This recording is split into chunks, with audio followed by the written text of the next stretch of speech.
vous parlez de peur, M. Decelle, on parle en somme d'une insécurité. Parce que à partir du moment où on ne connaît pas les choses ou encore les événements, ou ce que l'entreprise, par exemple, voudrait faire, vivre une réingénierie, si je peux l'appeler ainsi, dites-moi, c'est de l'insécurité. Donc, cette peur-là se répercute en insécurité? Ah oui, définitivement. Vous avez entièrement raison, M. Poirier.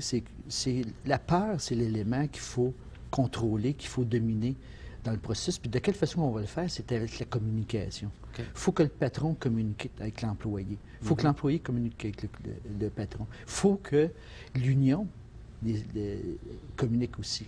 Vous parlez du syndicat. Le syndicat, ce qu'on appelle des unions, comme les Américains aiment l'employer. Okay. Le 21e siècle, c'est un wake-up call. Ah oui? C'est un wake-up call qu'il faut prendre en considération, puis il ne faut pas avoir peur. Puis c'est par le ressourcement.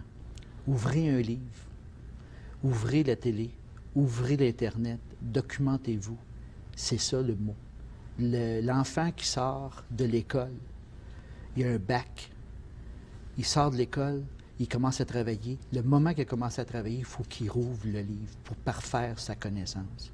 Il y a eu les outils de base, il faut qu'il parfasse sa valeur tout au long de sa vie. C'est comme un médecin, comme un pharmacien. Il faut qu'il connaisse le pharmacien, il faut qu'il connaisse les nouvelles drogues, le médecin, les nouvelles façons de faire. C'est la même chose pour l'architecte, l'ingénieur, le métallo, les nouvelles façons de faire des soudures. Exemple, on a été visiter Tramcar sur la Rive-Sud.